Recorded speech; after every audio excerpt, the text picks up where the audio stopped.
Prologue, the town that vanished. There's a town deep in the woods, a town that doesn't exist on any map. Once it had a name. Once it had people, but something happened. Something so terrible, the world chose to forget it. But the town remembers, and it waits. Chapter 1. The Road to Nowhere. Jake, Leah, and Matt weren't looking for trouble. They were just 3 college kids into urban exploration. Ghost towns, abandoned buildings, places left to rot. When Leah found an old newspaper clipping about the lost town of Black Hollow, they knew they had to check it out. No one knew why the town had been abandoned.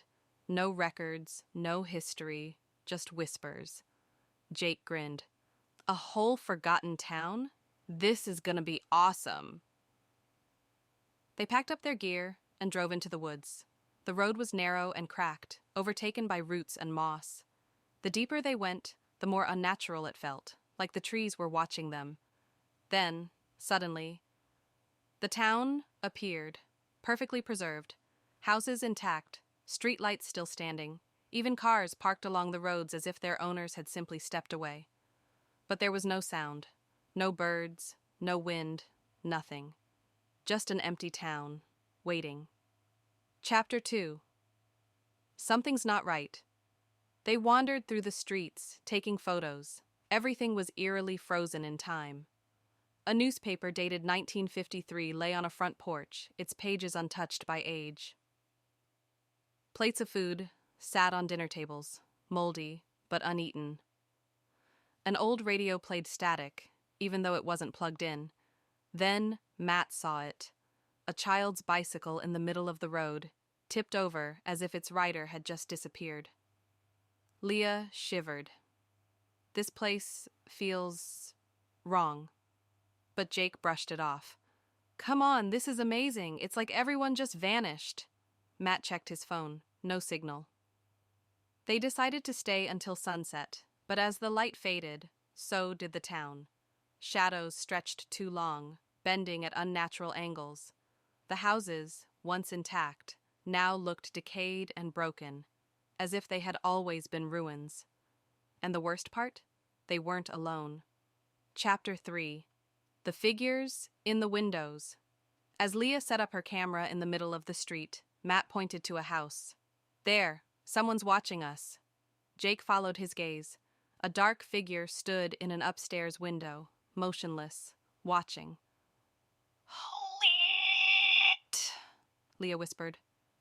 That wasn't there before. The figure tilted its head. Jake stepped forward. Hey, who's there? No answer. Then the front door of the house creaked open. A soft, distant laughter drifted from inside. Jake's breath hitched. We should go. But when they turned back toward their car, the road was gone.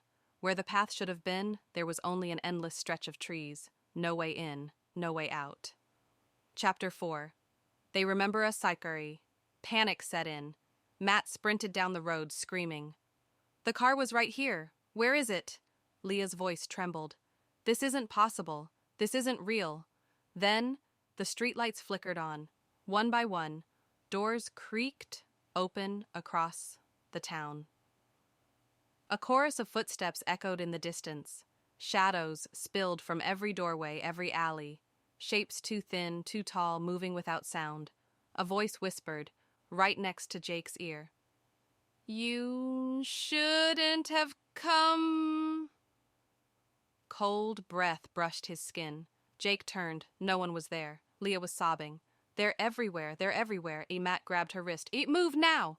They ran, but the town stretched on forever. Chapter 5. The Forgotten Ones.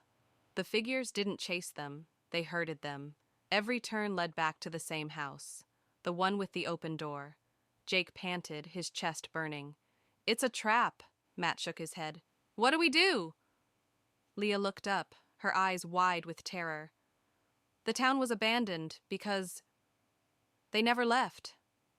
Jake's breath caught. Who? She pointed toward the figures, standing in a perfect circle around them. The people who lived here, they're still here. But the world forgot them. Matt grabbed her shoulder. Then let's go, before we end up like them. Leah turned to Jake. Tears rolled down her cheeks. We already have. Jake didn't understand, until he looked down at his hands. His fingers were fading. His skin turned to dust, carried away by an unseen wind. Matt was screaming. His body crumbled, piece by piece. Leah sobbed, her voice disappearing as her face blurred into nothing. Jake tried to run, but his legs dissolved beneath him. The town didn't let them leave, because now they belonged to it. Epilogue. The next visitors' days passed. Weeks. The town sat silent once more. Until another car rolled up. 3 new explorers stepped out, laughing, eager to explore.